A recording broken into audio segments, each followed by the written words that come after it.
I am a 19 years old female. I have an estranged grandpa more or less. He's my dad's father, but my dad hardly had a relationship with him. I have 2 other siblings, one younger and one older. My grandma divorced my grandpa when my dad was only 10. So he lived with my grandma his whole life in a different state and didn't see him. When he got older, he saw him a little more, and my grandpa started coming around a little bit more as well. He'd stay for a week at a time and then go home. He was an old, bitter man, to be honest. He never got remarried and lived his whole life in his coastal town with the same friends he'd had his whole life. He wasn't pleasant to be around and could hold grudges longer than anyone I've ever met. But regardless of this, he was filthy rich. He owned a successful business that he sold for $1 million. He retired after selling, but his house sits on an island as well as the biggest piece of land on the island. So it sold for well over $3 million. I was never close with my grandpa, but I took after his sister who is in right now, and he adores her. He always told me that he was proud to see me follow in her footsteps. He died a few months ago. Since then, my family has been torn apart. He left everything to me. He essentially liquidated all of his assets, and it ended up being close to $8 million. I was shocked. I didn't and still don't know what to do with the money, but I'm going to save it.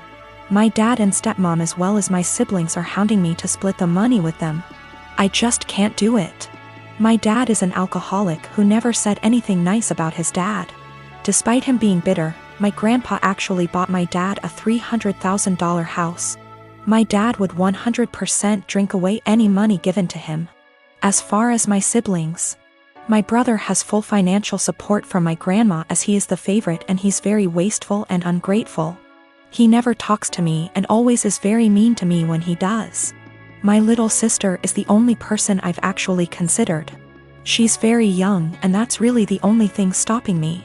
Her mom is money-oriented and would take the money from her. So I'm waiting until she turns 18, and I offered to pay for her college. But now my family is telling me I'm unfair and the money doesn't belong to me and I'm not deserving of it.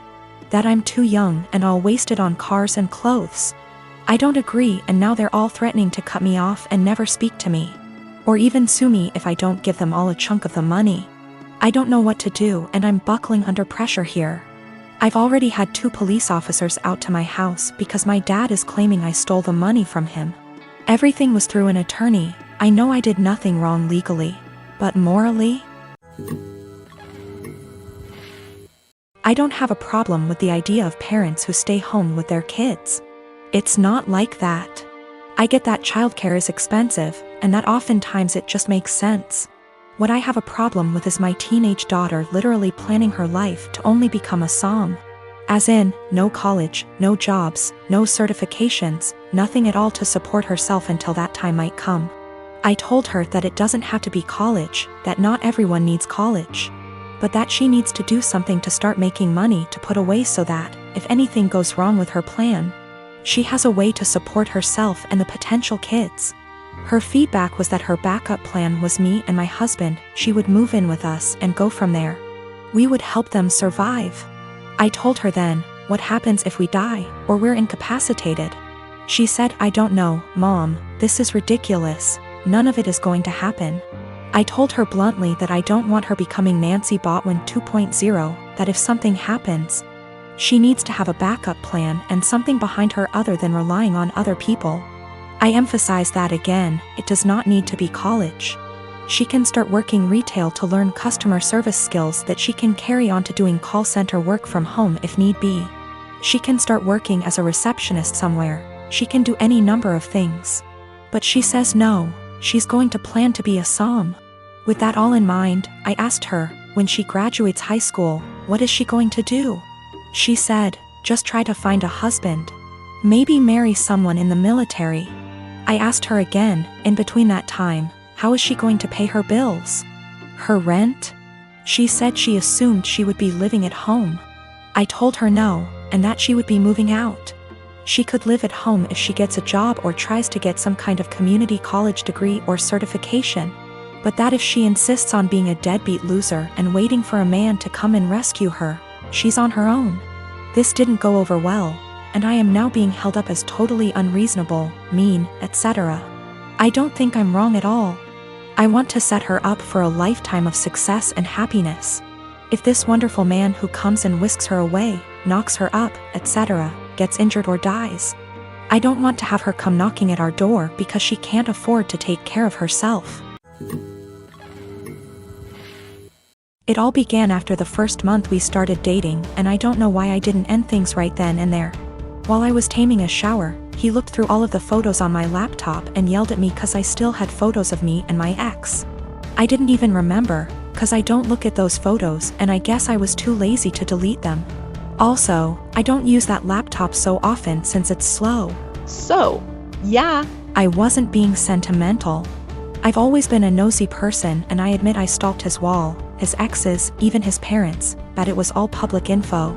I've been alone with his laptop / phone etc., but I've never ever even thought about reading his private conversations. I wouldn't do that to anyone. He doesn't care, though.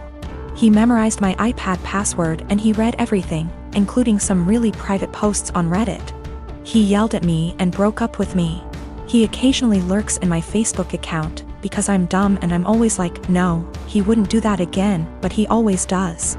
Today I was logged on our shared laptop and I saw in my FB app that there was some activity going on 40 minutes ago, while I was taking a shower.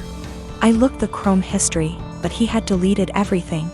I lost it and I started crying and he had the audacity to blame me for his trust issues and said that there is something I'm hiding, since I'm reacting this way. I tried to explain I have nothing to hide, but it's just horrible to feel uncomfortable at home. I can't even sleep properly anymore because I'm nervous if he'll decide to randomly read my messages. He scrolled maybe months of my FB searches, which is really embarrassing, and yelled at me again. He said I must be hiding something since I'm so upset. I don't hide anything, and I never gave him a reason not to trust me.